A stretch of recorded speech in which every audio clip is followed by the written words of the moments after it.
Greetings, this is Obi-Wan Kenobi, and I have drifted into the Underworld. The Star Wars Underworld. I have a bad feeling about this. Here we go. We must go to the lower levels. The Underworld. You've taken your first step into a larger world. You're after something. Ben. Since I've started the Underworld, I've met so many great friends. Chris. I grew up in the 1990s, and mall packaging is nostalgic for me. Dominic. What I love most about Star Wars is that it's fun and it's all-round good times. So, this is where the fun begins. May the Force be with us. This thing really moves! Whoa! I like this! I can't believe you came all this way to see me. Why am I not in the intro? I gotta come up with a snappy line. What's up, Star Wars fans, and welcome back to another episode of the Star Wars Underworld podcast. We are your source for the latest breaking Star Wars news, reviews, and discussion each and every week. And this week on the show, we're going to be discussing, is this the end for the Acolyte? We'll try to make sense of the show's apparent cancellation. Plus, we're going to be giving some updates on Skeleton Crew, Andor, The Mandalorian, and Grogu, and much more. Plus, stick around for another segment of hashtag Ask the SWU. My name is Chris, and joining me on the show, it's my good friend, the founder of the Star Wars Underworld, Ben Hart, the Star Wars guy. How's it going, everybody? Good to be back for an interesting week in Star Wars news. Not great, not the worst, but just interesting. That's the word that's the adjective I'm gonna use for today, because we got a lot to talk about, and yeah, it's gonna be interesting. I love how slightly you are slightly out of focus, Ben. I love how it's certainly very slight. I was noticing that. There we are. Oh, yeah, it's there, focusing close. You just have to. You just have like, to have your face like in. It's like your camera is like short-sighted. Yeah. There we go. I love it. It's fixed. Oh, you're looking good now. There he is. That's funny. There's that. See, I thought that was just another classic Ben Hart, the Star Wars guy, potato quality for a few seconds. So I was like, I was going back in my fourth, like, is it potato or is it out of focus? I can't tell. That's unreal. That's hilarious. And that other voice you hear, the other face you see, all the way from the Hannah side, it's Ray. G'day there. Great to be back. Finally, I can't even remember. This podcast is like a fever dream now. I don't know what show I'm on. I don't know what show I'm not on. Yeah, no idea what's going on. But we're at least here, and like Ben said, very interesting week with Star Wars news. You know, we're used to the news here. Obviously, this is the news Star Wars news podcast that you want. But usually, it's just saying, "Hey, this interesting director said something about Star Wars." That's usually the news. But here we are going to delve into and have to unpack the emotional and intense weight of what has happened in the news this week for Star Wars. So it's going to be a really heavy show, but I can't wait to get into it and hear, discuss our thoughts. It's going to be good. Yeah. Very true. Before we get into do the same thing, no, actually, I have a question for you guys. A little icebreaker here. This is also for the icebreaker. This is also never met? The audience. For the audience, okay. If someone can get this, what happened almost approximately 2 years ago? What happened? Okay, a big thing happened 2 years ago, almost to the day. Oh, I know. This was our first video show on YouTube. Oh, no. Oh. No, I think that was more like 3 or 4 years ago. Okay, probably. 2022. Andor came out. I mean, you're getting closer. You're getting warmer. Anyone in the chat? Come on, help me out here. I don't want to give it away, but I don't want to make them squirm for too long, because this is too fun. What happened 2 years ago? Wait. Was this Hannah's first show? Bing, bing, bing, bing, bing. There we go. No way. This is your 2-year birthday. Oh, I feel bad. I don't know that. No way. You know what that shows is, like, I literally can't remember the show before Hannah was a host, so I thought we've only been doing the show for that long. It's been so long. It feels like it's been so long, guys. That's so nice. I've had the best time being here. It's so funny. And okay, complaint times, seeing as we're all having a great time. It's been 2 years. I'm still not properly in the intro, damn it. What's the clause on that? Who is the intro maker? Whoever that person is, we need to hit them up. Is it Den? Is it Den? It might be Den. I don't know. Look, I'm an audio editor, not a video editor, so it's I didn't make the intro, so I can't remember who. I'm a toddler now. I'm a toddler on this show. All I'm saying is, it's a miracle that Hannah has not individually flown to all of our houses and murdered us at this point in time. It's really. I mean, wait. That it is true. It is true that we were going to make a new intro at SDCC, but someone wasn't there. Oh, when was that ever the plan? Throwing it on her. Wow. When was that a freak? I'm like, hey, you better be there. We're gonna make the intro now. But it's fine. It's fine. Whoever's not at Japan, we can blame them then.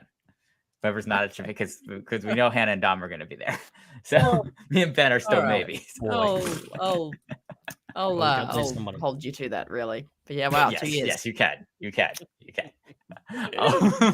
Oh my goodness. Okay, the thing I was gonna say before you brought up that amazing fact, Ben, is we need to wish a happy birthday to our host that is not here. Mr. Dominic Jones is celebrating his birthday at a convention in Toronto right now. That bum. So happy birthday, Dom. What a guy. I like that my announcement was above his, just a little bit. I just like that a little bit too much, that I was first. Like, yep. It's celebrate my anniversary. 2 happy birthdays. Happy 2 years old to your Star Wars Underworld birthday. 2-year birthday and actual birthday to Dom. Happy 2-year anniversary and birthday to Dom too, everyone. We're gonna get copyright struck by the people who own the birthday song. I know. Somebody owns it. We have to do the Build-A-Bear one. Happy birthday, bear. Happy birthday. That's the alternative. I don't think they have a No. Build-A-Bear's gonna sue us now. No. It's so good. Well, yeah, what's the one that's not copyrighted? Throw those happy birthdays in the chat for Dom and Happy birthday, Mr. President. That one. Sorry, I can't sing like Marilyn Monroe. I'm sorry. Dominic. Yeah. Oh, come on, Chris. That's what I was hoping for. Madonna, yes. Marilyn Monroe, no. No. That's great. Mr. Dominic. I'm Bridget Bardot. I don't sing. I just exist. Mr. Dominic. Actually, that was a lot closer. That was pretty. You got to do breathy. It's very breathy. Yeah. Mr. Dominic. This tangent is going a lot longer than I expected. We know who. I forgot we were even doing a show. Reincarnated as. Okay. Yes, we are doing a show, and we need to remind everybody that if you're watching on YouTube, to punch that subscribe button. You can super chat with us. You can become a channel member. If you're just listening, you can subscribe and review. We're on all the podcast apps, YouTube Music, Spotify, all the stuff, Apple Podcasts. If you want to move from one to the other, if you're listening and you want to watch, or if you're watching and you want to listen, that's all the places that we're at. Make sure you check out our Discord. We've got game nights, we got watch parties, we got lots of fun stuff. The link is in the show notes in the description. Follow us on the only social media that we are on, Threads at the SWU. Don't worry about the other ones. No worries. Hannah's face is like, I don't believe you. Really? And check out all the shows on the Star Wars Underworld Network. We've got the Raeside, Iron Cannon, Tales from Beyond the Galaxy, Tractor Beam, and more. And I believe, I guess they're not technically part of the Star Wars Underworld Network, but they're part of the greater Star Wars family that we have. We have a new show with an old name that is relaunching that just had their first episode, and Hannah is one of the producers for that show. Hannah, you want to give some love to our friends at Star Wars Culture? Oh yeah, Star Wars Culture is back with the faces and voices and legendary characters of Martin and Ian as your hosts. They are a fantastic duo, hand chosen by me and Omar, and they are absolute legends. They're big Star Wars fans. They have great Star Wars insights. And yeah, they had their first show yesterday, which was an absolute ball. It's a really fun show that they got going over there. They've got all these different segments, news segments, fan segments, trivia. They got all these great moments to really immerse you in the Star Wars kind of fan experience. So that, yeah, they're having a great time over there, and that's happening every week. It's a weekly live show happening every Wednesday night at 4 p.m. Pacific and 7 p.m. Eastern. So if you're missing Underworld during the week and all the other podcasts here as well, slot in Star Wars Culture into your weekly schedule to watch them live or listen after the show as well. But the Legends Mutiny, and big shout out to them. They've done incredible work getting ready. They've spent months, literal weeks and months, building what the show is. So all credit to them, creative geniuses, and they're a fantastic duo. Marty's here. There is here. Martin, I didn't get briefed by this, but actually, Martin, you go by Marty in the show. I didn't know either. I was shocked when you did your intro. I was like, wait a minute, Marty, I've never. Come on, when you're there, you would have to that's too tempting of a name. Like, of course they're gonna go by Marty. That's too cool of a name. Marty. It is. I mean, credit to them, but it was very funny. Marty's he's very polite. You're very polite, man. So that's why he was like, I won't mention it. I'm sure that's probably what through your mind. But yeah, it's they're great guys, Marty and Ian. I gotta get used to it now too myself. But yeah, check them out. As a very wise evil man once said, we will watch the career with great interest. Amazing, absolutely amazing. Marty McFly. Oh my gosh, that's so good. That is awesome. Awesome. I love it. So yeah, check out that search for Star Wars Culture on YouTube. Also make sure you follow at Star Wars Culture on social media for updates about their programming. Also lots of great memes and awesome content over at Star Wars Culture. That stuff's been going for years. So we're glad that there's a podcast in the rotation again over at that great brand. Awesome. All right, so let's get to the news. Ben, we have some kind of shocking news to lead off of that has kind of shook the internet this week. Yeah, so I mean, everyone knows at this point if you're within the sound of my voice, but I'll go over it again one more time because it is genuinely like this sucks. This sucks because was Monday, late Monday, I think, we got the word from Deadline, who reported that The Acolyte had been quote unquote canceled. No season 2 in sight. Obviously, we've been waiting for renewal on the show, which we've been waiting renewals for several shows. never got renewals on Obi-Wan, never got renewals on Book of Boba Fett. You know, those shows have been kind of out there, kind of assumed they were just kind of one and done, unfortunately. This one came down, and it wasn't just Deadline, it was several other other sources, other reliable sources that said that basically, yeah, there's no season 2, and people have kind of gone back and forth, and there's been a lot of drama. Obviously, anybody that knows Star Wars fandom knows, but there's always drama, especially when something really sucks happens like this. Because okay, why call it a cancellation? Is it a cancellation? Kind of is, because they point to a lot of different things. Just the big one being viewership, and the fact that the viewership just wasn't apparently there to continue. And there's also been a lot of other things about the changing streaming landscape, if you will, in regards to, because we don't know what's coming. We have Ahsoka season 2, Andor season 2. That's basically, we were talking about this last week, how there's not really much on the horizon. We don't know what's coming next. And it feels like, the one big one was The Mandalorian, and that's getting a movie. So it feels like this is kind of a sign of the times, maybe. But Hannah, what was your initial reaction to this very sucky news? Yeah, I had a really interesting experience with this news. Just like my week-wise, just setting the context for myself, it's like one of the busiest weeks of my life at the moment, and I've had 50 things going on with work, and I'm doing all these things, and I'm rushing around, and long days, I'm going out and doing all these things. And I was like passing and doing an errand, and I just quickly was just on my phone waiting in line. I think I was at the post office even. I think I was at the post office dropping something off. I checked with the phone, just scrolling on Instagram, and I think I saw it was IGN. I think it was probably the first post I saw. It was just like, boom. And I was just like, oh, yeah. My first thought is like, well, everything comes out about this after every show that's been being like, oh, there's got to be no more. Like being like, but the usual thing is that just that they haven't mentioned that there's going to be a second one. which is the usual with shows. So I was just like, oh, this is a classic case. It wasn't until I got home and saw on Twitter, the kind of explosion of the chatter about it, more than usual. And then seeing from all these sources being, it's been definitively cancelled. Again, we could chat about, the sources and where this comes from. And I would love to hear your thoughts about it, of like how verified this is. But yeah, taking it hypothetically very true. Shocked for many reasons. Just so shocked that I'm like, okay, this is not a drill.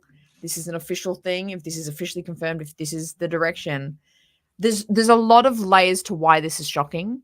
My thoughts on the show, personal thoughts on the show. I think, I wasn't too, my favorite saying, I wasn't too crash hot on it. So, I'm not probably as emotionally like, oh my God, like it not continuing as perhaps if this was an announcement about the Book of Boba Fett or even like a Kenobi, which to be fair, none of those have been cancelled. We just haven't gotten more of those shows. So I'm like sad to see the story not to be continued, but it's more of the atmosphere around this, which was just shocking, of the fact that this has come out, that this has been worded in this way and it's fairly verified, is just the shocking part to me, I think. And I think it tells and shows a lot about the streaming, the larger, like you said, Ben, the largest streaming kind of media at the moment, and what that means, how that interacts with, the audiences and things like that. Again, I'm saying so many words here. I'll try and just narrow it back down. Just shocked but more shocked at the fact that this has come out and what this means for Star Wars going forward. It's just to try and surmise all that rambling. But yeah, I've got more thoughts, but let's pass it on. Yeah. Yeah. No, I think we're all kind of in the realm of like have a lot of thoughts, lots and lots and lots of thoughts. And to your point a second ago, it's not confirmed. We haven't had Lucasfilm come out and say it's canceled, no more Acolyte ever for forever. Like, we haven't had that announcement.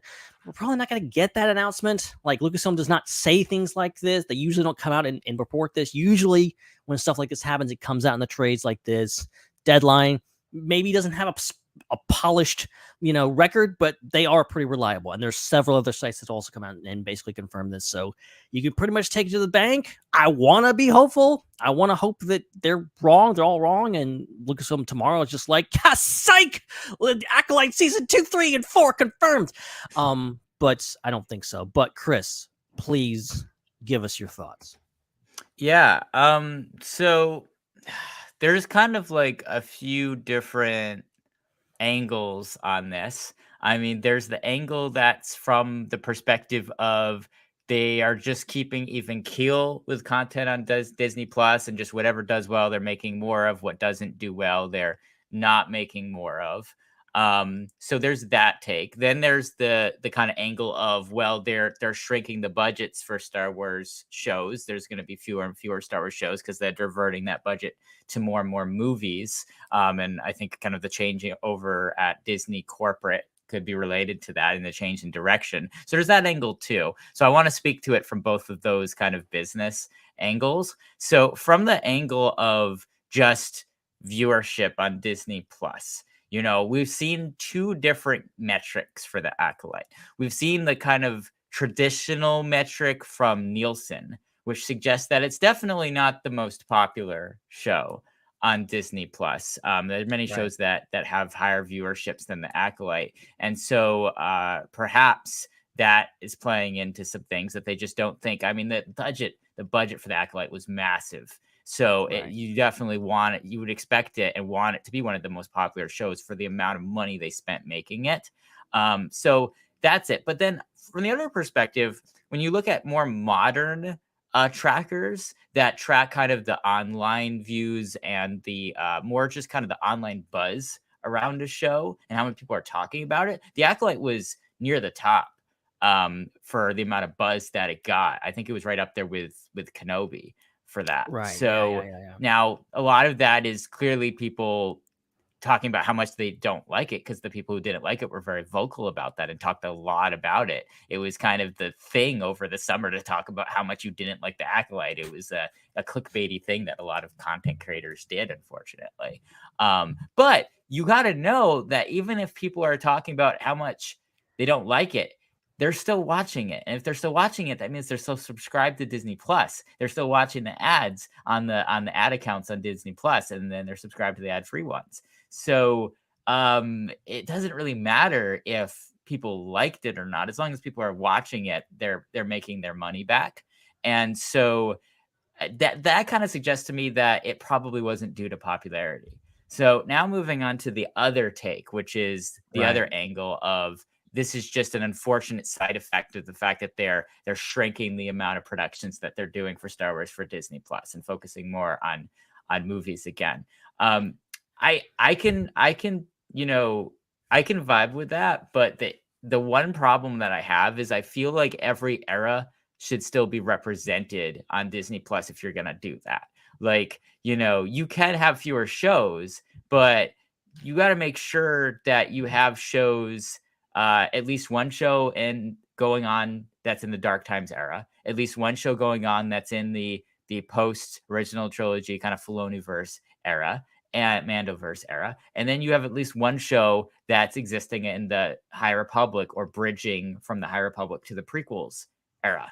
If you're going to do that, because you got to still keep that going on. And if you're not going to have at least one show for each era, you should at least have a movie for each era on the horizon. And, we don't really know how far off this distant Star Wars prequel Force Origin story is. And we know so little about it right now. And it's not really, it doesn't really seem to be a High Republic prequel thing. It seems to be complete standalone, very distant.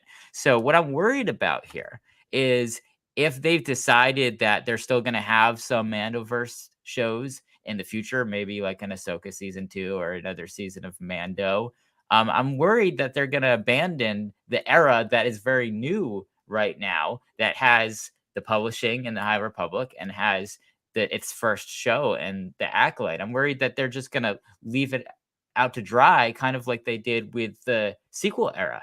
And they're bringing the sequel era back with the Rey movie. They're giving us that. They really need to, I feel like if they're not going to continue the Acolyte or do another show that picks up the Plagueis story after, they need to greenlight a movie to continue with these characters. I don't think they should return just to publishing. I think that's going to kill the momentum for that era and kill the foundation for that era. So that's my take. Everything else, I'm personally saddened because I like the show personally. Like it's up my alley. I loved it. So I want to see more, just as someone who liked it, but just from a greater big picture point of view, I think it's doing a disservice to the Star Wars franchise and to all the entire initiative that they've been working so hard on to build this new generation. That is the first generation in the High Republic. It's a huge disservice to not do something moving forward with that. So I would want Disney, I would want Lucasfilm to make some type of decision to either make a season 2 of this based on the fan reaction and the 12,000 and growing signatures. There were 8,000 signatures today on a petition for the Acolyte to come back. That's just today. So there could be 100,000 by this time next week. It was like 3,000 last night, for the record. Yeah, it was 3,000 last night. Now it's 12,000 and almost 13 when I just looked a few minutes ago. And then, so I hope that shows them that so many fans want that era, and there's so many High Republic fans that want that era, that again, they at least give us something else with those characters in movie form or in the form of a TV show or an animated TV show or something, even if it's not a direct sequel to the Leslie Headland show. Right. Yeah. I think there's a lot of options. For me, it comes down to, and there's a couple of different schools of thought that I've seen floated by a lot of different people online these past 48 plus hours. We've been talking about this on Twitter and Facebook and whatever else. Of the first being kind of, well, shows get canceled. This thing's, the viewership wasn't there. and it was obviously somewhat of a cliffhanger, but also not a super huge cliffhanger, not as much as some other shows have gotten. We got a one and done story. Basically, maybe it's time to move on. And obviously throwing in the whole aspect of just like how the streaming platforms in general and how Disney is approaching streaming. Obviously, Disney has changed their tune on so much of this stuff. We had several Marvel shows coming out, every few months. And now they've got what, 2 this year? And, obviously Star Wars has scaled back. There's tons of things. The landscape is changing. And I get that. I get that, just like, okay, it is what it is. But then there's also the other school of thought of, well, I don't care what the ratings were. Basically, ratings be damned. This show deserved to continue for at least a little bit longer to tell the story it was trying to tell. And this is an offense to the writers, to storytelling in general, to just snuff out a show this quickly, being that, comparisons to so many different shows, how they would, if the studios had not been patient with them, how many shows we not have. The Clone Wars is one of those shows, I think. Weirdly, got canceled, obviously a little later, but the Clone Wars was a show that wasn't well received, either in the theater or on the small screen. A lot of fans hated it, and but it kept going because, as we say, it had an eccentric billionaire, funding it, because it was also very, very expensive. It was way too expensive for the time. We take, all these new Bad Batch and everything very, we take it so granted that we had these amazing shows, whereas back then it was not the standard. And I tend to land with the second group in my feelings, just because I understand that if the ratings aren't there, they can't continue it. Disney has to. That's an unfortunate side effect. It's capitalism, y'all. It's this whole thing of it has to make money. Star Wars is successful. Star Wars exists because the first movie was literally one of the most profitable, most successful pieces of media ever created in the history of man. Like, it was huge. And that's the reason we're sitting here right now. And I get that. But I also side with, and I'm someone, I'll be honest, not the biggest fan of Acolyte in retrospect. Like, I had a lot of issues with the show. I enjoyed it for what it was, but it's not a show that I'm going to go back to and rewatch because it wasn't a show that really connected with me on a deeper level. But I'm still sitting here like, I still want season 2. I still want to see that story continue. And I want Leslie Headland and all her writers to be able to continue that story for at least a little bit longer and to not be so beholden to, and for Disney and Lucasfilm to have a little more faith in their storytellers and give them a little more breathing room so that they continue this into the foreseeable future. And I think it just sucks. It sucks for storytelling. We have the business side of things. We could talk about that. But from a storytelling perspective, this is a bad decision, in my opinion. And I think, and just the outpouring of support obviously affects me because a ton of people have now come out. And really, I think stuff like this, it's great for like, it's a great love letter for the show, because now we have tons of people coming out and talking about how it affected them and how things like this means something to somebody. I know you guys, you didn't like it, whatever else, for whatever reasons, good reasons, bad reasons, but at least some people, at least 10,000 people or 13,000 people who signed that petition, it meant a lot to them. That's not a small number. And I was reading the comments on that Change.org petition earlier today to see kind of what people were saying, the reasons they were giving for why they were signing it. And there were a few people that said that they didn't actually personally like the show, but they signed it because it was so fun to talk and debate about, right, because it was something that was new and different, and they liked that. And I think it's a great message to send to, from fans to Lucasfilm, like, just keep putting out new stuff. Because the alternative is, if we're not getting shows like The Acolyte, we're getting the same old rehashed stuff over and over again. And, the core fan base, they're going to still eat it up. We're going to be watching Mandalorian season 10 for sure. But at the same time, do we really want Mandalorian season 10 at the expense of Acolyte season 2? Probably not. And so that's a key point there as well. Is just having something unique and different is good, even if it's something that not a lot of people liked. And that was, again, you talked about the Clone Wars, man. That was one thing that was great about the Clone Wars, was it was such a varied and diverse show, and the stories were so different. There were so many creative people, directors and actors and writers and so many other people involved in the show that it was different every week. And so fans rallied behind having another season after it was canceled, because even if we didn't like some of the seasons or didn't like some of the episodes or arcs of the show as a whole, having a varied content coming from lots of different creators was really, really awesome. And I think really healthy for the franchise and the fandom. And so I think the Acolyte fits under that as well. And you also speak, Ben, to like how long it takes sometimes to really build a hardcore fan base for something. And, sometimes it does take many, many years to really stick with the project to actually get that following. And Clone Wars is a great example. And I can say, like, right now, one of the things that really pleasantly surprised me at San Diego Comic-Con was I feel like one of the most represented, if not the most represented Star Wars character at San Diego Comic-Con was Ahsoka Tano.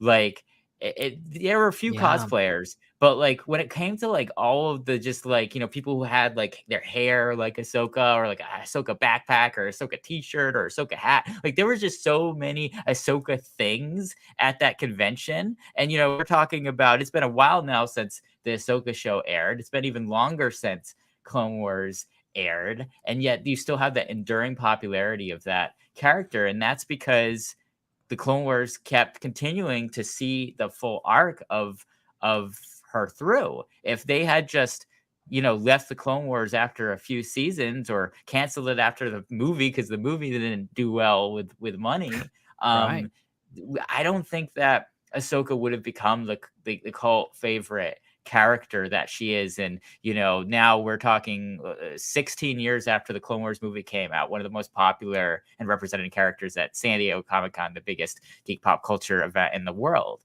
And so we want that for new characters too. We want that for these High Republic characters as well. We want to have them stick with them and continue telling stories with them and build up their stories and have multiple writers come in and give their takes on them, and make that strong core following for that era in Star Wars, so we don't have to keep rehashing the same eras and same characters over and over and over again. And look, another Darth Vader story. We're here for it, but another Darth Vader story. Like we don't want that. And so I feel like there's a long-term benefit to continue to stick with new things, even if there's something about them that doesn't hit quite the way that they want the first go around, because sometimes it takes that commitment to actually build a franchise. And I think George Lucas, had the commitment to Star Wars. He had a sequel, Splinters of the Mind's Eye, ready to hit stores immediately after pretty much New Hope, knowing that the studios might not want to make another one, taking a vacation in Hawaii, trying to not answer the phone, thinking that it's going to bomb and everybody's, his career's ruined. Like, he committed to Star Wars that way, making sure there was a follow-up story for people. And then he committed to the Clone Wars that way, saying, I'm going to make 100 episodes no matter how much money they make, because I think it's going to take 100 episodes to tell this story. And he was completely right. It did. It wasn't until season 5 that we really had the full fleshing out of all of the characters and everything.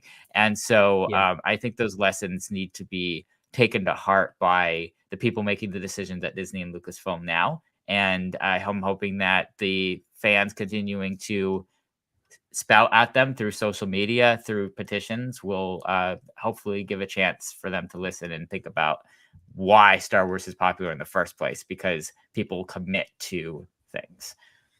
Yeah. Interesting. A lot of things here. Yeah.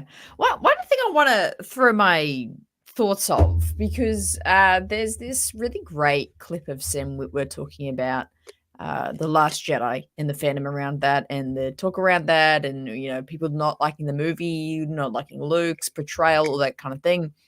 And he has this great take. I won't be able to say it word for word, but saying, if in context of everyone saying, "Oh, that's not Luke," and that's not how I see this character, not liking the movie, not liking Luke, saying that even if or if you think that, someone else, that is the Luke Skywalker that they needed at that time, and that's the character that they needed to relate to and see that story that he went through. Like, that's what they needed, and that meant something to them, and that was important to them.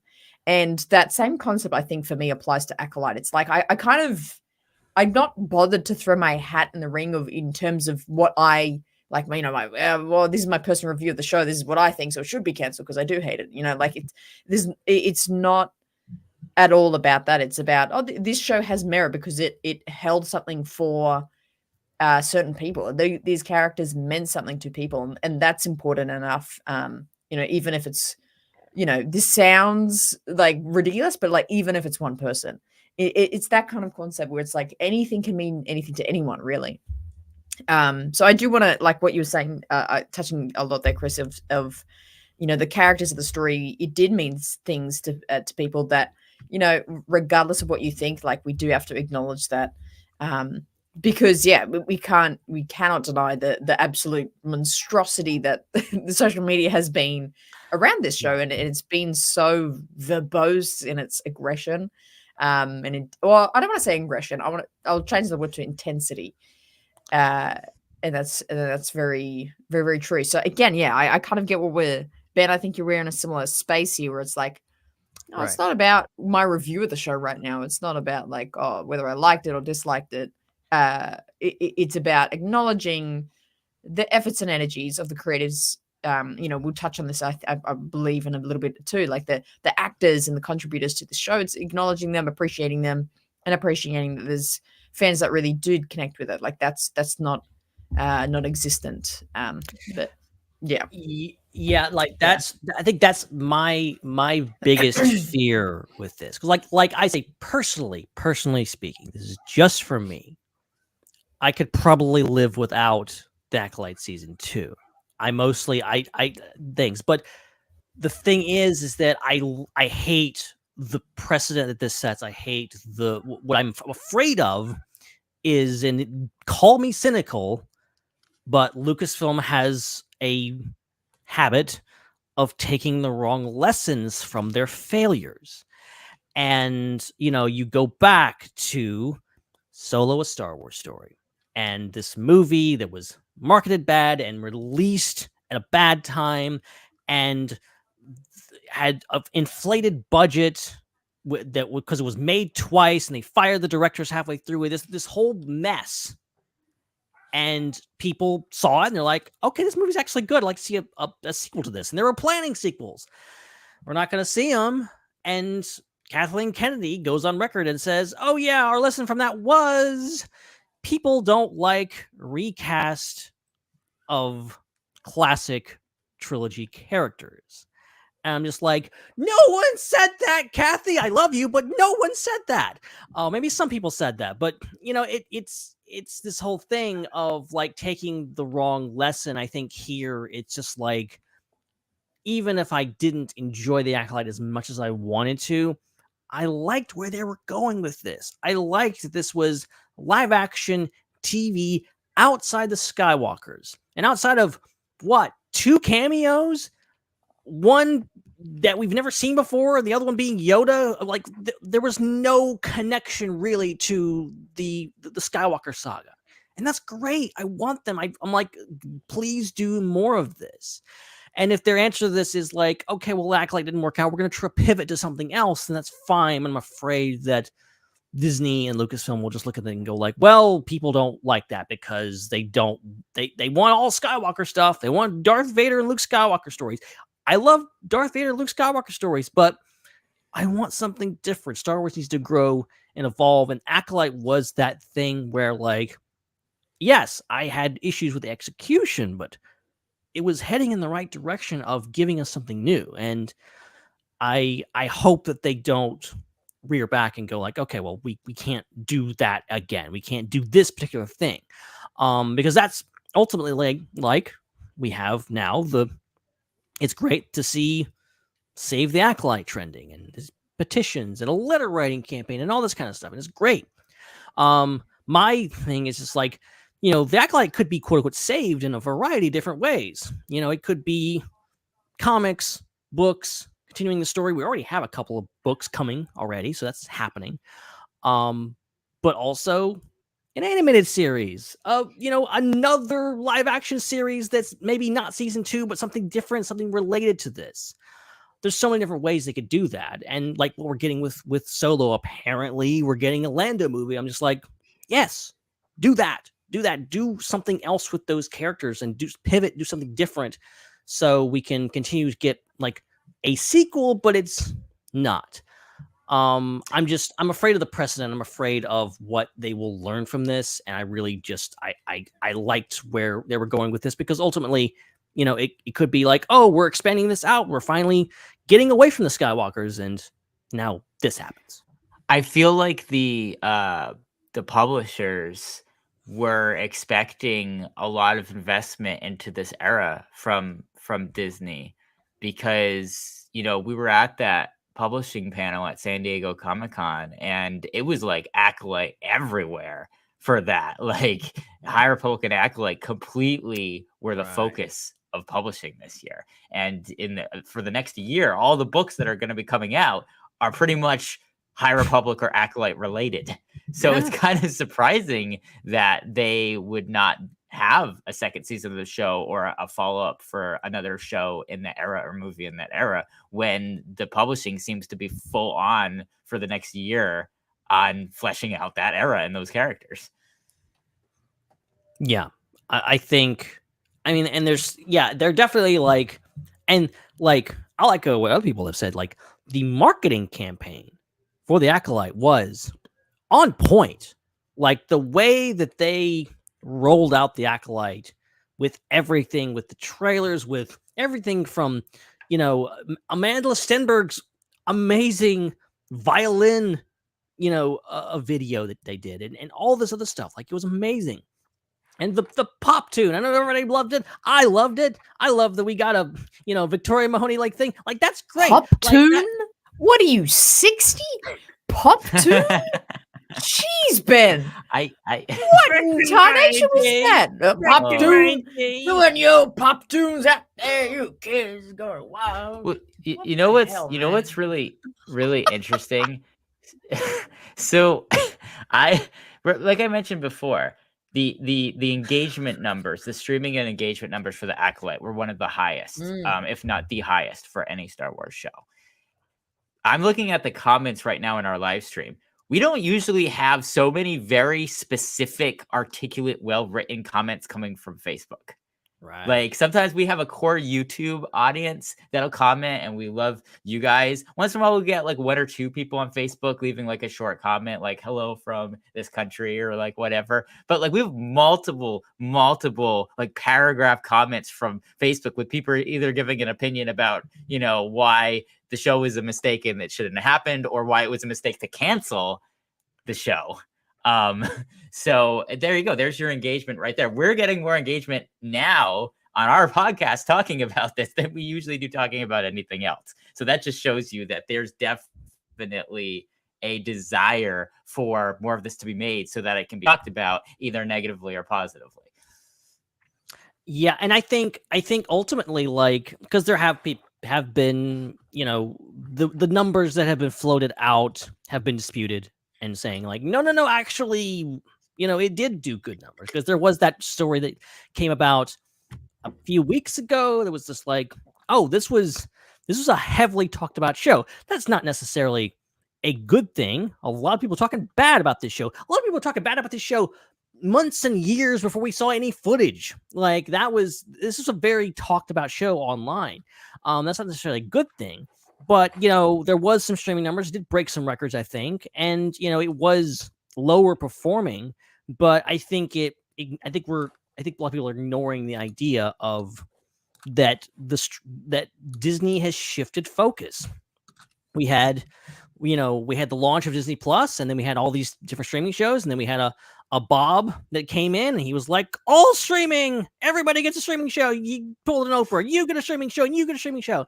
And then we had the other Bob come back, and he's like, nah, we're going to cut some of this stuff. And we're, again, like I said off the top, we're seeing this happening in real time. We're not getting announcements for stuff. We didn't get a big, Acolyte season 2, and we're kind of coasting off of those big announcements that we initially got when we first got the Acolyte announcement.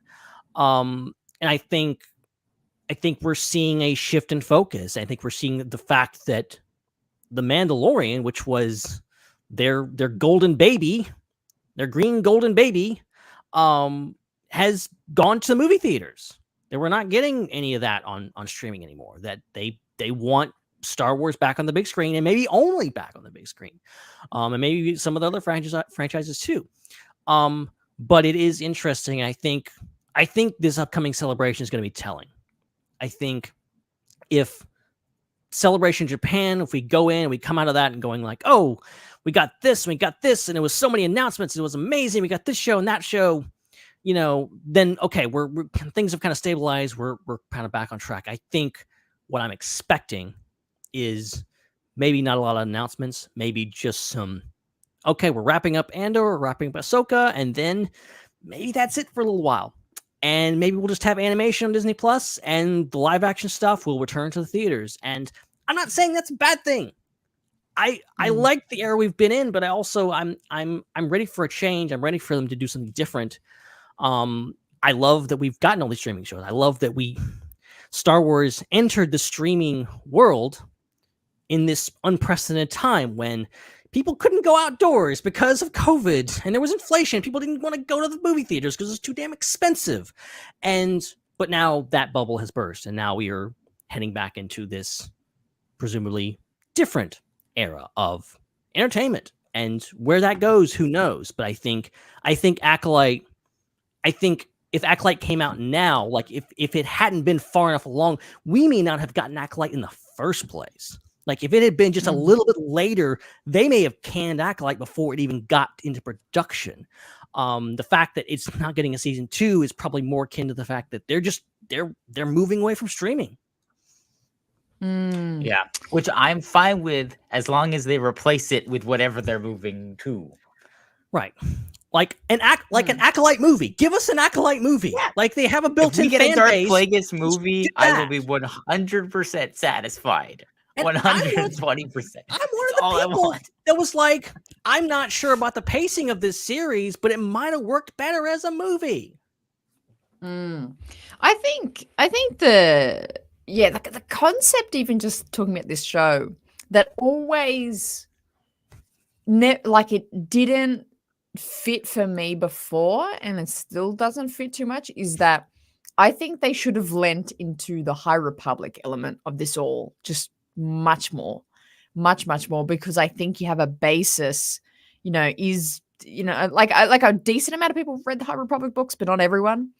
But at least you have a basis there to expand upon. And something that still doesn't fit with me is like how not that connected to the High Republic is. There was like this brief, like we had Venestra Row, and we have this kind of like, just back with the mind feeling that's like, oh, this is that time. But it wasn't very overt. And I feel like they should have just bet on themselves with that and gone real High Republic with it. It feels like the books it's on the screen. But I don't know, like throwing up the idea that, this needs to have a cap on it and that would benefit the show in terms of a movie or, it's season 2. It's like, I just still don't know how I feel about that. Like, I don't know. I don't sit on that well, because I don't think that, and there's so many kind of this layered contextual issues with how this show came out that I don't know if that would have helped it.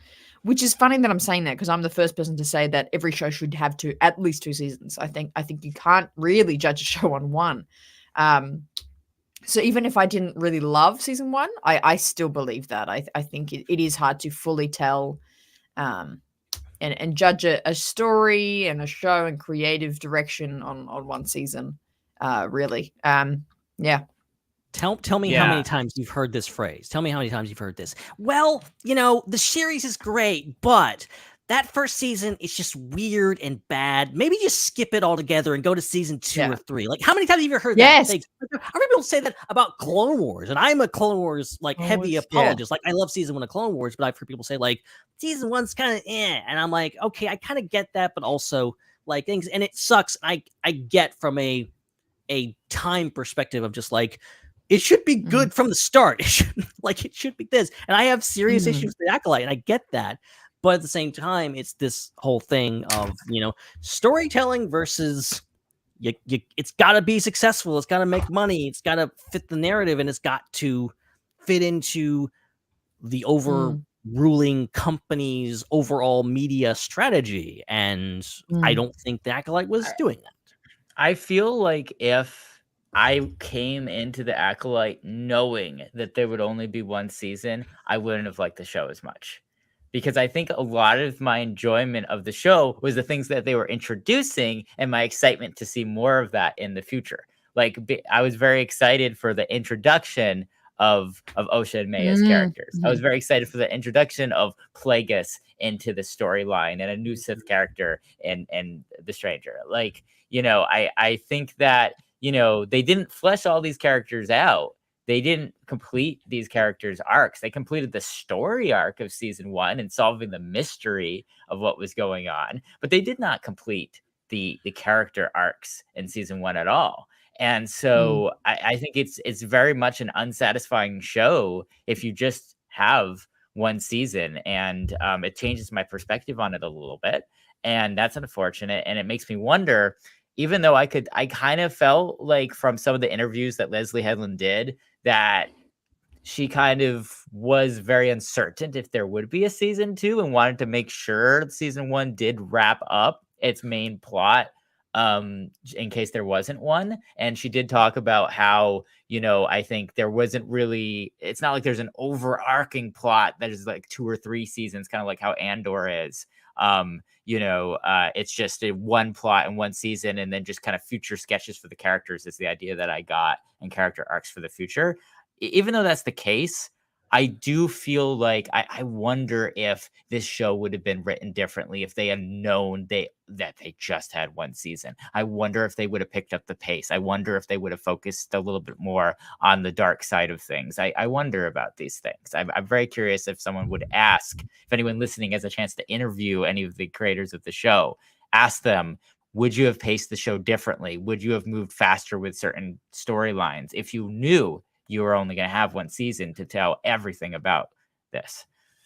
And I think part of the reason the fandom is reacting the way it is, and we're all kind of like, this sucks, is not just because like a lot of us really enjoyed the show, and even if you didn't enjoy the show, you're like, I kind of like to see where this goes.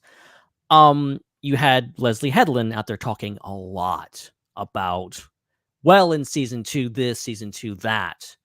And I'm not blaming her. Because you get a job like this, of course you want it to go on forever. Like, I totally understand her trying to talk up the idea of season 2 and want people to stick around and wanting Lucasfilm to greenlight this thing. And so that's out there. I think apparently, I forget who did this. There's a lot of different reports from different reliable sources, but apparently one of them said that it was, quote, soft greenlit, that they were preparing to go back to the writer's room. They were picking writers to go back and start writing. And that's when this news came in that it wasn't going forward. And I think it feels like maybe, Leslie Headland maybe was, maybe hard hoping / kind of soft expecting that there was going to be a season 2. And maybe that's how she wrote it. And I think, as much as it is kind of a contained story, there's a lot of Easter eggs. Not Easter eggs, but there's a lot of stuff hanging out there. May and Osha's story, I don't think, is not near complete. Chimere and Osha are not going to be the things. Where's Sheev? What's he going to do? Like, there's so many questions. And then also the big Darth Plagueis, thing. Like, there's so many things that I want to see. I think a lot of people want to see. And I think if this was a 1-season show, they wouldn't have done those things. Mm-hmm. Yeah, definitely. So, yeah, I mean, it's a pretty. The one thing that encourages me is just all the dialogue about this. I can't remember so much dialogue about a Star Wars thing not happening since it was announced that there wouldn't be any more Clone Wars all those years ago. And that was back in 2013 when they announced that they were going to end the Clone Wars. Right. So it was 11 years ago. So there's so much talk, the fact that we have a petition that's just crossing 13,000 signatures, that is getting over 8,000 signatures a day is really big. There's all this press about it, all this news about it. And again, just as we're talking, we can see on our social media accounts, as we talk about the show, there's a lot of comments we see during our live stream. There's a lot of comments about it as well that, there's a lot of buzz around this. And so I think that's a positive thing. That's a hopeful thing for anyone that does agree, dislike the show or not, that we should get more things like it or more of it. And like I mentioned off the top, something that when we had, say, the Clone Wars, which ended up being very successful. I'm not saying I'm expecting Save the Acolyte to be as successful of an initiative. I'm positive. I'm not that optimistic. Because I know just what goes into this and the situation that we're in here. But I do hope that it accomplishes what I feel the Save the Clone Wars campaign did, which was kind of sending a love letter to the cast and the crew and everyone that made the show. And and the fact that, the Clone Wars was in a not as bad, but similar situation. It wasn't as appreciated. A lot of people hated it. And then a giant company threw it away. And, a lot of people were upset about it. And it felt like the cast and crew were just kind of forgotten. And this is they've upped the ante with this show, because now the quote unquote fan backlash, the backlash that has beholden the show, that's been happening since literally the moment it was announced, has this hate campaign against it that has included just vile sexism, racism, every ism you can possibly think of. And the fact that the cast and crew have been subjected to that, and it sucks. And I hope that this is a way for the fans, the actual fans, the people that, whether you like it or dislike it, you're a fan. If you're spouting nonsense and hate on the internet, you're not a fan, in my opinion. Give them a chance to actually say a piece of the show, no matter what happens. Definitely. So let's move on. We've talked a bit about something that sadly isn't happening for the time being. Let's talk about all the stuff that is happening, which there is a lot of very stuff happening, guys. Woo! Oh my gosh. 1 hour down. Amazing stuff. Wow. It's not all bad news. That's right. So we have my favorite new character, John Nana Wood. His actor Jude Law in the news, Ben, talking about perhaps there's another name that's easier to pronounce or harder for this character. Okay, this is actually this would have been the top story in my opinion if it hadn't been for the unfortunate news we just talked about. Because this is big, this is interesting, and I have a theory about this. So, Jude Law was talking. There's a lot of press for Skeleton Crew at D23. And he said, this is actually an interview you can find on Rotten Tomatoes things. We love you, Rotten Tomatoes, where we won't play your interview. We'll just point people in the right direction. But he was talking about his character, Jod Na Wood. That's literally his name.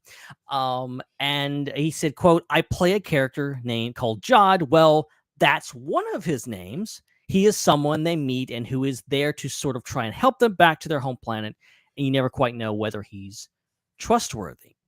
So one of his names, I'm curious. I have a theory about this. I think, stay with me for a second. I think what's going to happen is this dude, we're not going to know his real name. He's going to introduce himself to the kids and they're going to be like, so what's your name? And he's going to be like, Jod and they're gonna be like, Jod what? And he's gonna be like, Jod nah wood, Jod nah, and they're like, Jod nah wood, what? That's funny. And that's gonna be so it's just gonna be this weird made up name, and you're not gonna know whether he's a good guy or a bad guy or what. Like, I think that's what we're going for here. So I like this idea. I could be way off base here, but it feels like that's where this is going. Yeah, definitely. That makes a lot of sense, because I've been just like cringing at that name for like a while, like trying to figure out like how to pronounce it, what the heck is going on with it. And that makes sense that it would be just something that he just came up with. That makes a lot of sense right now. Well, but you know what? I don't care. If we're gonna call him that, we're gonna call him that. It's gonna be funny. We'll make a bit out of it. If not, it'll be nice that there's some other basic name like George that we can call him, or whatever his real name is. True. So you never know. But I do like the idea of like this guy, because we talked about last week how, like, okay, is he a Jedi? Is he not a Jedi? Is he even a Force user? Is he someone who is maybe similar to Haja from Obi-Wan Kenobi, someone who is pretending to be a Force user, pretending to be a Jedi, to be a badass, someone, and you have the kid Win, I think is his name, who is all about Jedi in the trailer. He's like, the Jedi Temple, blah, blah, you're a Jedi. He's the one kind of putting words in this guy's mouth. I could see this guy just running with it, going like, oh yeah, I am a Jedi, and just kind of being this con man. I think that's a very interesting way to present the character. Yeah, that's a very good point. It could very well be misdirection, because I was kind of surprised when we found out that we're having yet another Jedi story, because we were once again looking forward to, could this be a show without Jedi? And then no. So maybe we were gonna still get it. That would be really fascinating. Yeah. To add my thoughts into this, I mean, really the point of this, but I just have to get off my chest in terms of talking about, coming off the conversation, the 1 hour topic we just had, into talking about Skeleton Crew, is I am almost just like more excited for Skeleton Crew now, because I think Skeleton Crew, with the intensity of everything we've just shared about, and it's been very intense, but Skeleton Crew is having more and more promise of being this really interesting show to come at maybe a really great time for Star Wars fans, where it is a light story. It's a whimsical journey that we go on that is a bit a bit of magic. We don't, and tying into what we're talking about right now. Is he a Jedi? Is he not? What's the story of the Jedi? What do they know? What do these kids know? And like you said, I just following along that journey of, I forget the main character's name, the main kid's name. Is it Win? Is the frizzy haired kid? It might be Win. Yeah. Yeah, it might be Win. Perhaps. Or maybe, but, or maybe not. I don't know, just making it up. But just going on the journey with that, and on this whimsical sort of story, I think it might be just so refreshing for many Star Wars fans, at this time. So yeah, as much as it's like, oh yeah, no Jedi for now, or some Star Wars fans say that we need that, I also think maybe portraying the Jedi in this way will be very interesting and refreshing, just as much as not having a Jedi story at all. That's a good but point. yes, those are my 2 cents. Yeah. I think that's fair. I don't know. I don't know what to make of this character. I don't know what to make of this show right yet. But we're got something to look forward to, guys. There's another show coming. Okay, literally later this year. So good to have that. Yes. Real quick.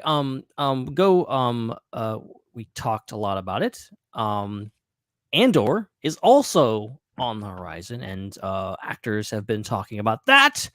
And Adria Arjona was also in the circuit talking about Andor season 2, specifically talking with the Hollywood Reporter.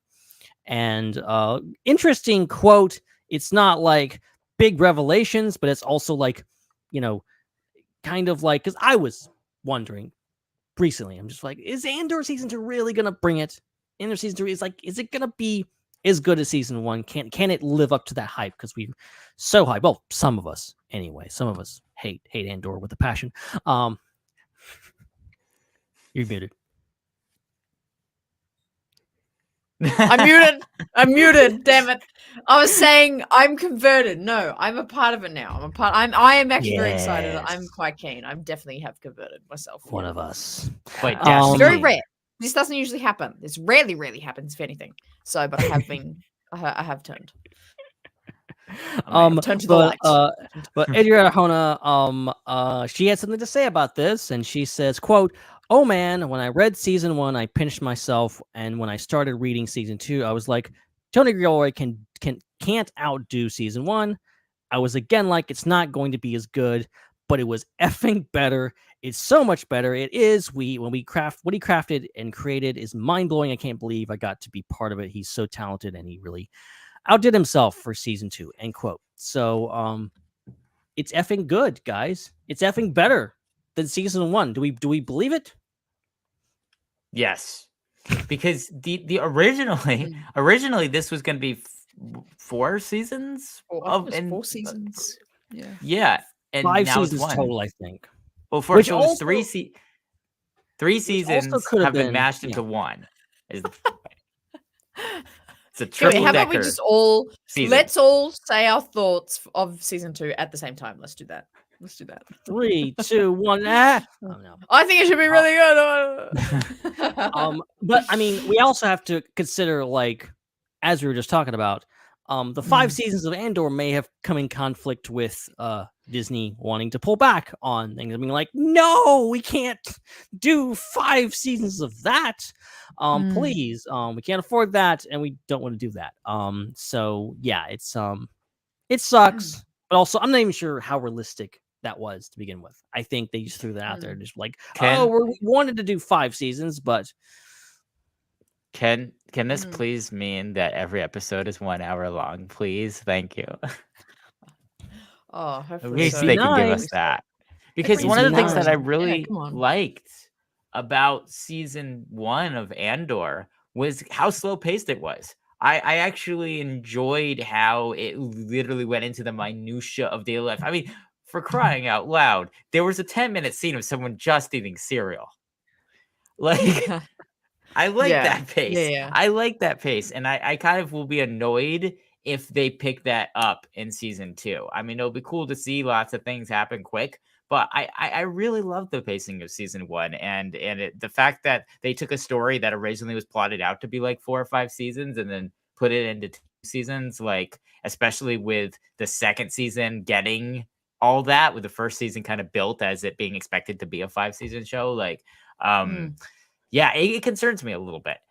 So I'm hoping that the compromise we get is maybe they were like, okay, yes, we'll only make 1 more season. We'll finish up our story in 1 season, but you got to give us a little extra budget and a little extra runtime on each episode. Like, we can't have like 35-minute episodes if there's only 1 more season of this thing. That's my wish right now.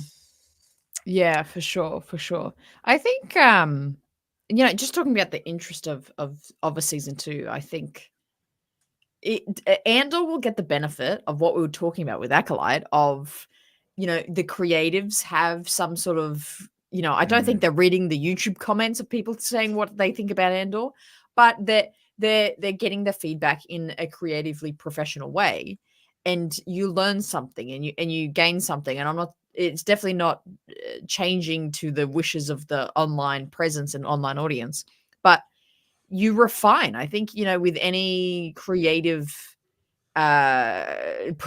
profession, that's what you have to do to be successful. And Tony Gilroy, as much as I had a lot to say about season 1, I have turned my ways, and I do think he's actually a really fantastic creative for Star Wars, because he's very, and this is not to say other people aren't, but just crediting Tony Gilroy's creativity and confidence with his show, with Andor, has been so impressive. And I think that came across. I think even so many people talking about Andor, going, "Oh, the story wasn't for me, or the character wasn't for me, or the pace wasn't for me." Subjectively, that's okay because that you're gonna have different opinions of that.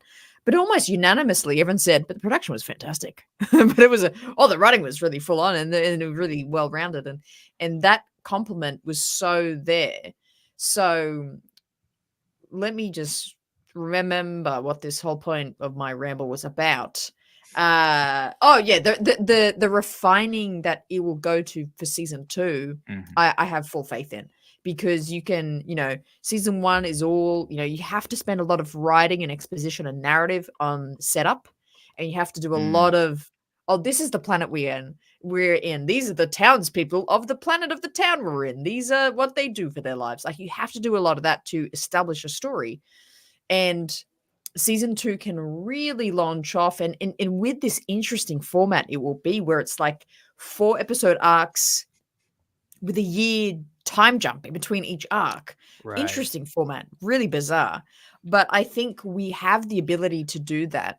And it has the ability to that for that style to actually function, because I think what might have been a criticism of some people for season 1 of the slowness it will make up for in season 2, because everything's been established. So we'll be able to launch off with Cyril, with Andor, with Bix, with bloody blonde ISB lady, Dedra Meero. There we go.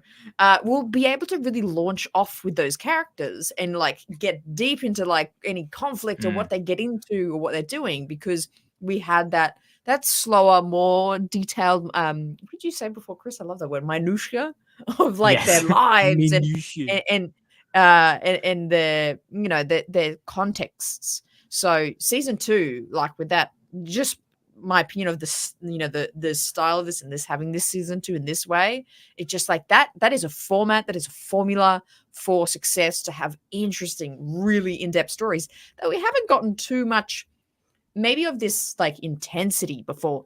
Season 3 and 2 and 3 of Mando were definitely on that route. They were definitely on that way with that depth, and season 3 going, okay, we're going in the Mandalore worlds and like that has that ability. But I don't want to turn this into a Mandalorian ramble, but I think, I have thoughts about that didn't fully function for me for season 3 of Mando. But I think Andor, that element will be successful because the slowness of season 1 will be a benefit for all these stories to be really, really deep and persuasive and compelling for season 2. Yeah, I agree. And my speech. I love it. Yeah. And yes. We're gonna fight for something real now. Something real. Hyped up. But I'm so pumped up. I'm gonna go kick an Imperial and bang him in the head with a brick. We'll blow him up. There's one way out of this season not being a bore. Fast pace, faster, more intense. I'm referencing so many things that I don't even. Okay, so yes, and that's very true. And you're right. Like Mandalorian didn't quite do it. They were in that direction, but they still had those episodes that were kind of like, why is this here? And then I felt the same way about Bad Batch. I felt like Bad Batch was really close in their latter seasons as well to doing what you were saying. But again, there was still some exposition and some slow points in there as well. And it was kind of paced a little evenly throughout the whole show. But I definitely think it came together probably the best in the Bad Batch of everything that we've seen. But all that being said, I want 10 minutes of someone eating space waffles. I want at least one minutia scene of everyday life. I want someone wearing socks. Yeah. Like that's the je ne sais quoi charm of the show. But I mean, they got a lot to cover. They like K2 is not even in the mix. K2 has to be introduced, and then he has to become BFFs with Cassian. Like, there's so much that has to happen. I feel like season, not that I really think there was filler in season 1, but damn, I think season 2 is going to be all killer, no filler. There was no filler in Andor. That is why Andor is one of my favorite Star Wars shows, because I felt like every second of that show meant something. And again, even if it's characters having breakfast, like the conversation and the tension in those moments and the way those scenes were acted. Uncle Harlow will help you. Yeah. Uncle Harlow will help us out. I love that show. Yeah. I just want to throw more words in here as well.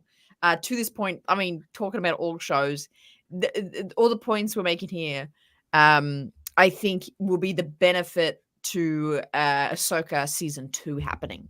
I'm praying to God that doesn't get scrapped or shelved. I'm praying to God that it keeps continuing because the same thing happens. There's, really great, solid first season, quite a bit of exposition, but it was good, and we have this groundwork. Like season 2 could launch into this really fantastic exploration of the Force, War Between Worlds, Anakin, the mother, like just implodes of interesting stories that we can really hit in a killer way. Now, Hannah, you've pissed me off. Okay, I was all. Why? You had to put it out in there. I didn't even consider the fact they might cancel Ahsoka season 2. Okay, I hadn't even considered it. Yeah. Now you put it out of my brain. That's all. I'll tell you what. Okay, I'll tell you why they won't. Cancel this, because everyone says, they're pulling back, they're reining back on content in Disney Plus. This is a function of all these things being Acolyte being canceled. All these stories we're reining in. It's not any of those words. What they're doing is narrowing. They're not pulling back. They're narrowing. They're viewfinders now. They are locked in. What the hell just happened to my screen? What was that? Wait, oh my God! What's coming out of my eyeballs? Is that a thing? What is happening? Is that a thing? What just happened? Hello? Can I do it again? Is this your? What on earth? What? Are you just serious? You can hear me. It's like, yes, you're on the right track, Hannah. Keep talking. What did I do? Wow, that's so special. Anyway. Oh my God. Hannah's magic. Hannah can make hearts come out of her hands. For those listening, Hannah put her hands up in a heart thing, and then the hearts just started coming out of her forehead. I am AI. Didn't you know that? I am an AI. Wow. Weird, man. Anyway, I was on such a good point. Holy wow. Disney Lucasfilm's viewfinder is saying, in the money sense, the corporation sense, saying we have a green baby. That's the most important thing to this franchise. We want to put more emphasis on that. Make a movie in 2 years. John and Dave write it. Thank you so much. But what else they want? They don't want to eradicate their shows. They don't want to just go, we're never doing a show again. They go, and we want to narrow down so things lock in. People can lock into the movie, the Mandalorian series, and anything related to that. And that's including Dave's, Heir to the Empire movie. And I really do think that that's going to be an emphasis in Ahsoka season 2, going, hey, build out this era of the, what we call the Mandoverse. I think they're actually genuinely taking on, going, yeah, that's our universe. Our universe with Skywalker Saga, we've loosely said that's wrapped up and done now. So where do we go? We'll pluck out an Andor show, which is done well. We'll pluck out an Acolyte, which we've covered enough of what that's done. Let's lock in. Mandoverse, that's where success has lied before because of Mandalorian. That's what it probably will in the future because of the Mandalorian movie. And anything related to that can bring us more success, including Ahsoka season 2. That's that makes sense. It's just too. They'll say, "Hey, hone this in, connect this to the universe," and we'll be happy with it. I agree so much with what you're saying, and to just add to that, I feel like the story of Ahsoka season 2 is going to be told one way or another because we know that there's 2 movies happening at least in that timeline. So I think it's a little bit too late, probably. I'm guessing Mandalorian and Grogu is going to be a different thing. But when it comes to the Dave Filoni movie, Dave Filoni has a plot clearly in his head for how the Ahsoka and Mando story are going, how the Mandoverse story is going. And there's a certain thing that Dave Filoni is planning to get to in the story in his movie. So if for some reason Disney does not want to do Ahsoka season 2, I think that means that then Dave Filoni has to figure out another way to get to that point in the story, whether it be putting it into his movie or asking for a second movie to tell the full story. But the fact that Dave Filoni is doing a movie that's going to kind of be a wrap up or a major touch point in the Mando universe in the near future suggests to me that one way or another, this Thrawn Ahsoka story, this world between worlds and Mortis story is going to be told. It is the major through line of Disney Plus to cinema that it's happening, and the central point of the narrowing of that focus that you just spoke to, Hannah. I agree 100%. I think ultimately, if anything more changes, I would expect things to change into movies as opposed to being just outright canceled. Especially if it's like already been announced and it's already been a big thing and it's kind of already inactive and it's a big cliffhanger with Ahsoka. Especially since like they could just turn Ahsoka season 2 into a movie. We know pretty much now that Mando season 4 was already in development. And they just basically just decided to do it as a movie. So that's what we're getting. And I think Ahsoka could easily just like, they're already more than halfway there. Just make a trilogy, make a Mandalorian trilogy and do that. And I think that, which I mean, I'm not, I still want Ahsoka season 2. And I'm also like, if they gave us that, I'd be like, okay, well, all right, I'll watch it. I'll see what happens. So, yeah, just don't cancel it, please. I'm gonna say that the situation with Disney Plus versus the theaters is really interesting, and I'm gonna draw a comparison here. Like with music, you get to listen to music at home, but then you get to go to the concerts and listen to that same exact music. The thing that's odd about the visual medium of storytelling is that you have different things outside of the house and inside of the house. When you're at home, you're watching Disney Plus, you're watching these modern versions of what used to be TV shows that are now like streaming series. And then when you're in the theater and you're outside of the house, you're watching movies, and there's two different things. For me, I don't really care exactly what they do with the formatting. I just care about the experiences. And so as a result of that, I will say that I think telling a story over a season of a TV show is probably going to be better and more enjoyable than telling a story over a 2 to 2.5 hour movie.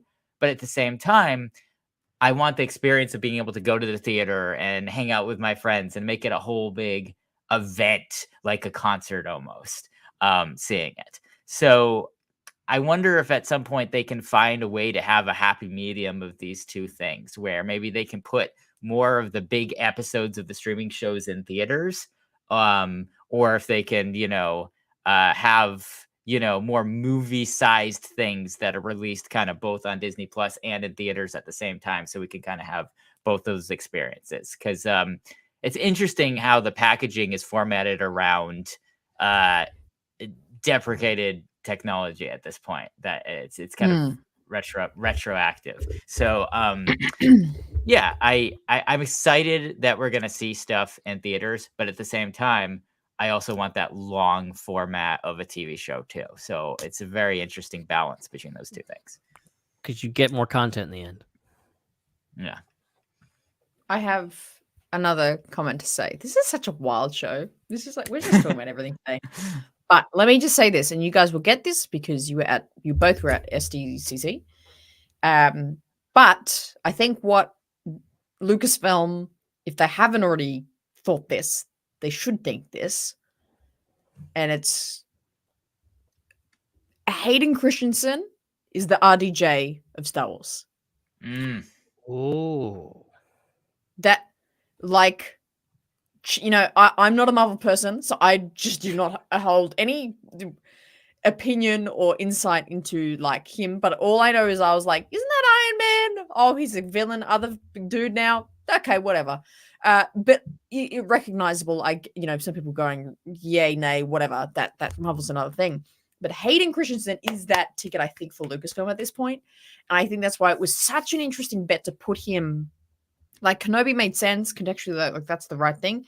But the Ahsoka thing, like that's new. That's not touched else in anywhere. We don't know that of his story. We don't know this experience. This is all such new stuff. And people go, oh, and it was just to Rogue One, like all these things. But we want new original content. Like Ahsoka show is the new original content that I think people are asking for. And Hayden being in this almost Mandoverse context now is such an interesting play, and because he's probably one of the most recognizable faces and names of the Star Wars community fandom, franchise, I should say now, and I would be betting more money and going, hey, who do we need to pay? Who needs to write what? And how do we create something that has this guy's name in it? I think that's a really big thing to consider and keep in mind as well. I think Hayden Christensen is the RDJ of Lucasfilm. It was unfortunate to like see a lot of comments just past couple days of people kind of using this whole situation to kind of hate on, like, oh, now we've only got Dave Filoni and Jon Favreau stuff, which like I get like wanting diversify, wanting to, get more different stuff, things, but like I'm also just like, look at Ahsoka. Like Ahsoka's not like there's connections to the Mandalorian, but it's so different. And look at all the amazing like Shin Hati and Baylan Skoll, like those two characters, just amazing new additions to Star Wars that are completely original new characters that expanded the lore of so much that I love. And, I want to see more of their story play out. And, that's going to be interesting. Very, very much so. A few other minor pieces of news. We're getting a new documentary on John Williams. Which, speaking of theaters, is going to be in theaters, which seems really cool. Apparently, it's also premiering at the AFI Film Festival. I don't know when that is, but very interesting. They didn't give a lot of details about this because there was a thing that was Spielberg was involved in. I think that was announced quite a while back, and now we're getting this that is called The Music of John Williams, and it's going to premiere November 1st with a limited theatrical release. That's really cool. Yeah, that is super awesome. I'm on mute. And, yes. Yeah. Good shot. Oh. And then we've got some interesting stuff going on with Tim Morrison as well. Oh my gosh! Let me. All right. My badge. All right, we can't. My badge of honor. I'm the only real person who can speak of yes. This is the foremost expert on Tim Morrison here to set the record I am straight. the Tim Morrison expert. How do I? Yeah, this is a wild story. I'm gonna size it up. We do need to get to the questions and exit the studio soon. But look, we're gonna run through this really quick because I'll try to be as concise as possible. Basically, what happened was, Screen Rant was hosting a panel for Tim Morrison at Fan Expo Chicago. They put an article on their site quoting him. They didn't actually quote him as saying this. They gave a quote saying like he was like the quote that they gave from him was just like, "Hey, I'm waiting on a call, whatever else. Not sure what's going on." And they kind of said that he said that he was not going to be in The Mandalorian and Grogu, and they also kind of threw some stuff in there where it was just like about the fan response to the Book of Boba Fett had led to it not being renewed for a season 2.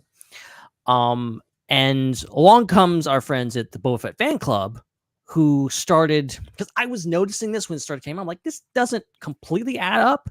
And again, we don't have all the facts yet. I'm not calling out Screen Rant, but there's something fishy going on here. Somebody made a mistake or something because Boba Fett fan club came out and basically said that he was misquoted, that based on several eyewitness accounts, people that were there at the panel, he said that Tim Morrison was questioned about the Mandalorian, but he didn't say anything. He didn't say he was going to be in it or not. He kind of played coy and was kind of joking around that maybe he's in it, maybe he's not.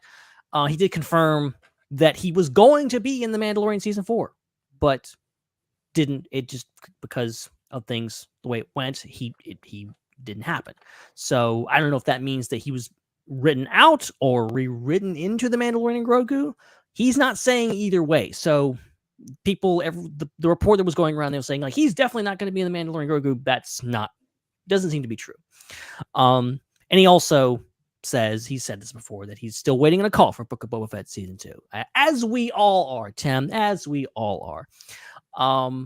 But yeah, so no confirmations here. It's kind of non-news in a way. It's kind of like we had some news and now it's seemingly just here. I think the big story here is just like he was gonna be in the Mandalorian season 4. So if we had gotten season 4, he would have been in it. So like maybe Boba Fett is going to come back. They were already trying to get him back, so who knows? But very confusing story.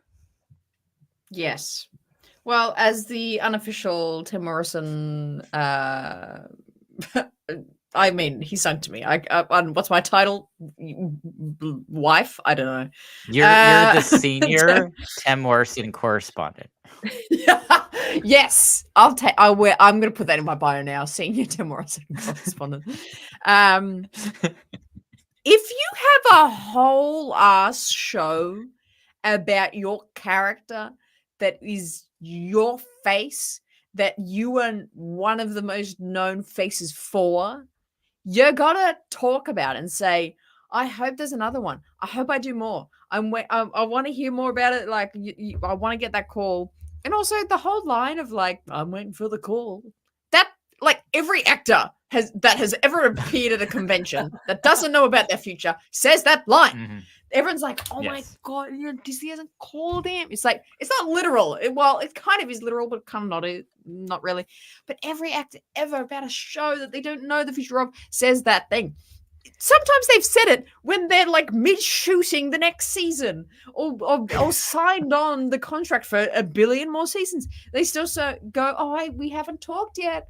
They all do that. That's not shocking. Well, no, here's the thing, though. What's funny is, and there's another story that came out last week, and I wanted to bring it up, and it might have got cut for time this week, but I'll mention it now. Katie Sackhoff was, same boat, asked, are you going to be in The Mandalorian and Grogu? And she has one of the best responses I've ever seen from an actor like this. She says, quote, number one, if I knew, I wouldn't tell you. And if I did tell you, they'd probably kill me. And I'm just like, there you go. Like, I get that journalists, they need to ask the question. You miss 100% of the shots you don't take. But they're not going to tell you anything. She's not going to say, Tim's not, if he's in the movie, he's not going to say he's in the movie. So like, I love that. Just being brutally honest, being like, cut the crap here. I can't say anything and I'm not going to say anything. Exactly. Yeah. Right on. Yeah. Anyway. Well, so maybe Tim. Let's move on to another. Maybe Tim. Maybe Tim. I apologize, I lagged. But let's move on to another segment of Ask the SWU. All right. I'm gonna let you take this over because I have a communications disruption. Oh, and that can mean only one thing: invasion. So Dr. Hughes starts us off. He says, "No question from me this week. I just want to wish Dominic a very happy birthday. I hope he's having an awesome time." He's at a con. He can't not be having a good time.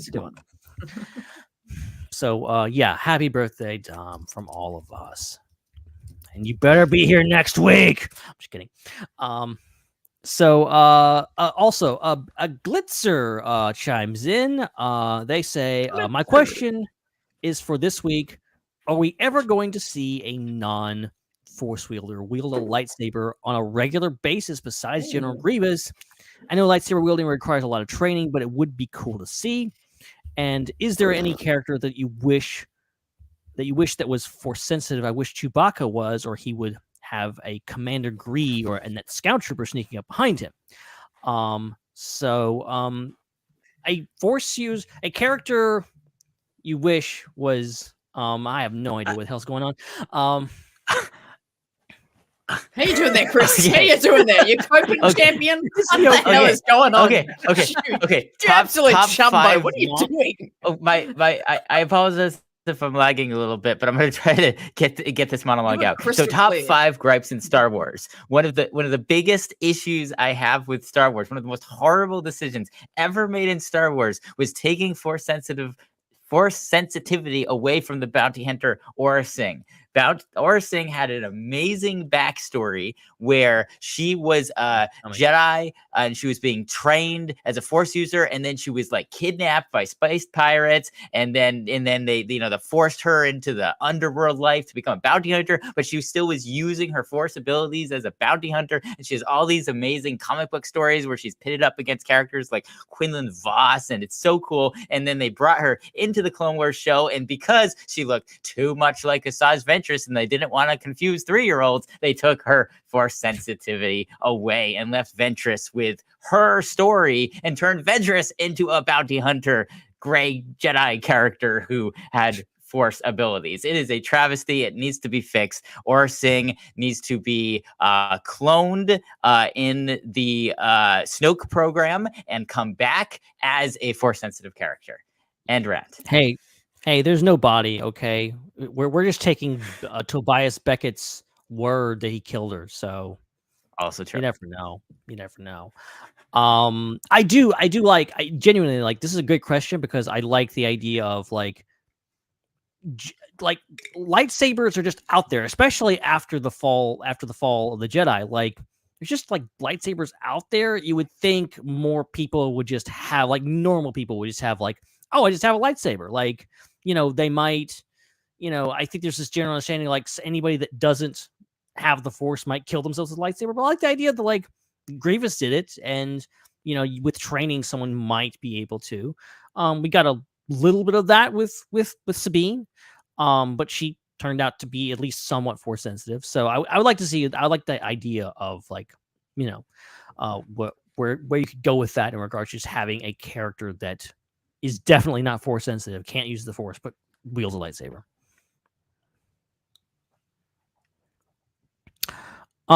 Okay, we got a couple more. Ingenious says, looking back, what are your thoughts on Ahsoka? It now being a year ago today that the series and first season premiered. Yeah, that's true. Today is the 1-year anniversary of the premiere of Star Wars Ahsoka. So, yeah, any thoughts? I've said we've actually talked quite a little bit about Ahsoka. We've covered tonight, it a good amount. Yeah, we've kind of already covered it. But yeah, a year later, I still think it's one of my favorite Star Wars shows, and I'm excited to see that story continue in one form or another. And Hannah, you have anything? Yeah, I was just gonna say the same thing. I'm so fondly. I just love that time. Such a great Star Wars fantasy story, and I just can't wait for season 2. Yeah. Right. Like I think I've had the revelation of myself of I think Ahsoka might be my favorite overall series, just because I still think Andor is the best, technically, writing wise, everything. Like it's bar none. I have issues with Ahsoka, but they're not deal breakers by any means. And it's a show that like I go back and rewatch, and it's a show that like, okay, this really connected with me, and I think that's always an important distinction of just being like, there's perfect series like Andor that are like, I can't argue with anybody saying it's the best, but personally, Ahsoka is my jam. Very much so. Okay, so let's finish with Vlad Sander. He has a couple questions. He has a double question this week. He says, obviously, we have been getting a lot of obscure Legends characters making appearances in shows. Is it possible we may see some vehicles that show up in games or the EU in an upcoming show? Something like the Ibn Hawk, even just a blink and you miss it appearance, or the Outrider. I got the Outrider in Rebels, kind of, but not really. Secondly, what do you think the odds are that we may see Peridia in Skeleton Crew? Possibly because the kids accidentally engage the hyperdrive and enter a blind jump. As for the announcement of the Acolyte cancellation, I am rather disappointed. I quite enjoyed the show. It may not have been everyone's cup of tea, but that's what makes Star Wars so much fun. There's enough content that if you're not enjoying something, it's okay not to watch /read /play it. Star Wars is like a buffet. Enjoy what you like and ignore what you don't. Great point. Yes. Yeah, we've talked a lot about Legends characters, but like Legends ships.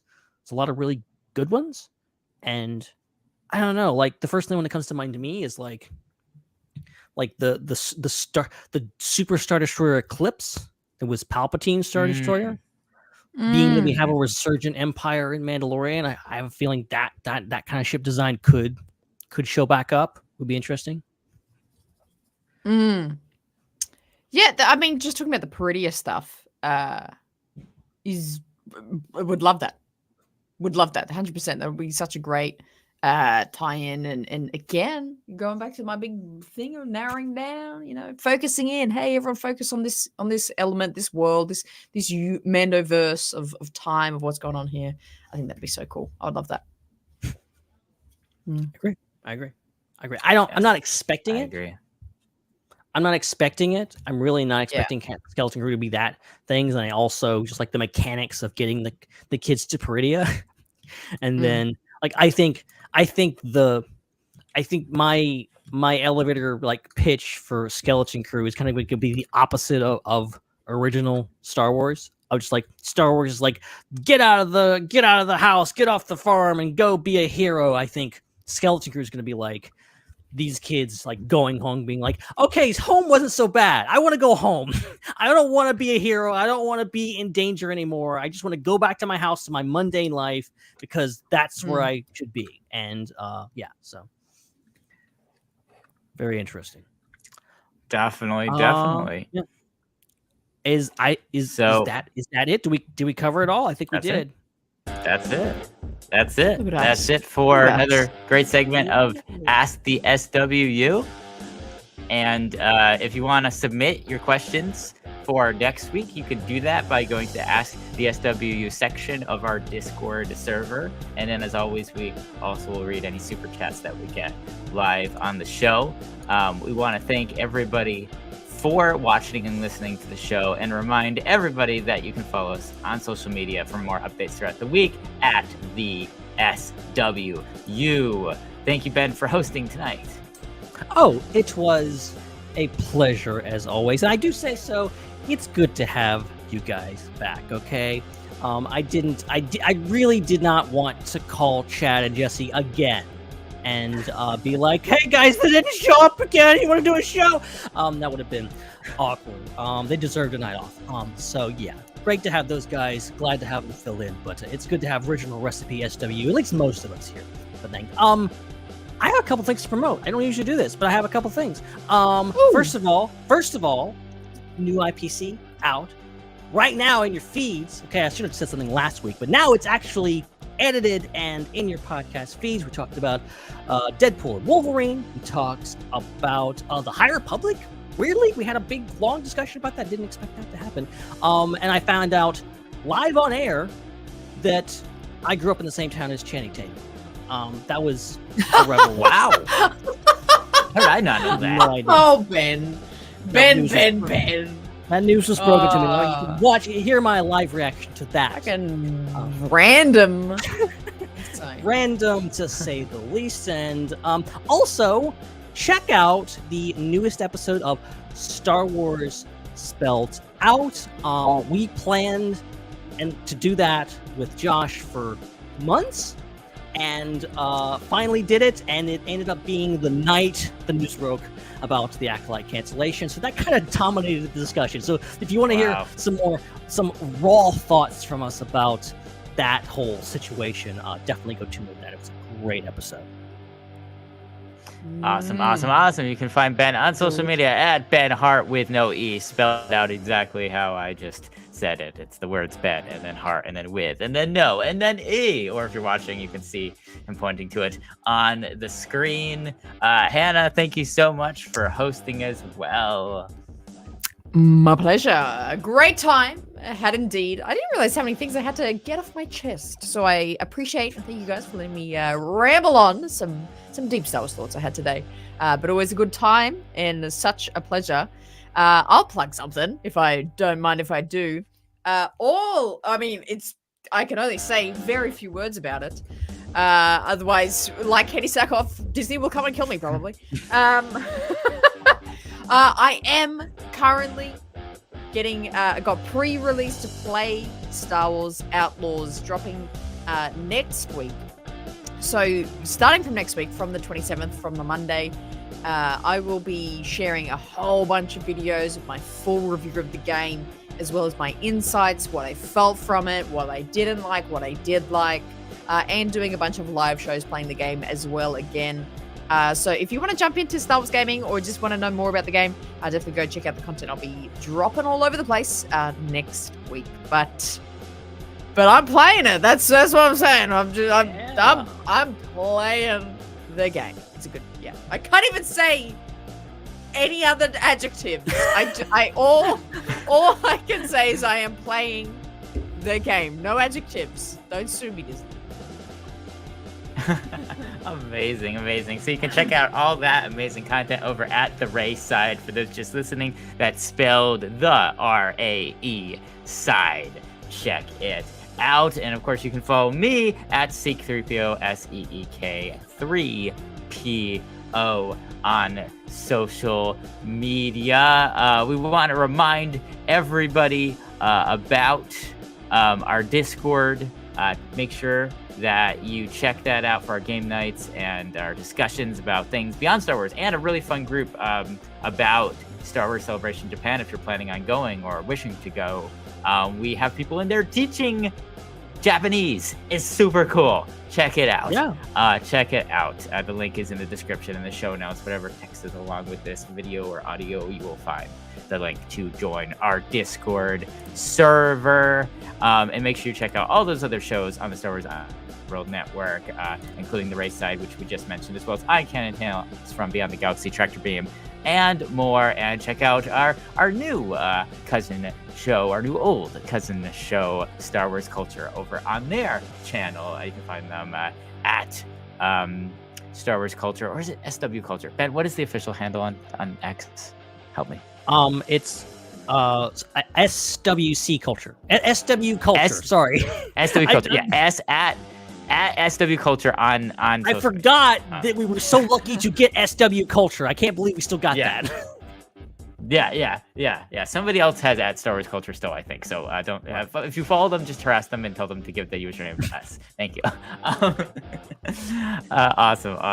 All right, so that's it. Once again, happy birthday to our other co-host, Mr. Dominic Jones. We hope you had a fantastic birthday. We look forward to seeing you and hearing about all your adventures at the convention very, very soon. We'll be back same time, same place with another episode of the show. That time is Thursdays at 6 p.m. Pacific, 9 p.m. Eastern, and that place is on YouTube, Facebook, and Twitch are the three places that we are streaming at the moment. Because the muskrat won't let us do it on Twitter anymore. Oops.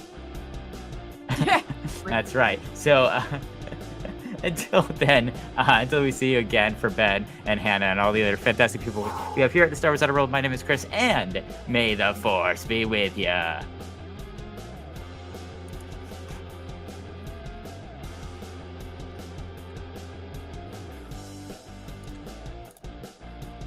Oh, we're back for a second. Oh, we popped in. Oh, what? The head card lagged for me. I had to click it twice, and then it finally. I had to click it twice, and it finally came up. It's oh my gosh. That's great. It's a wrap.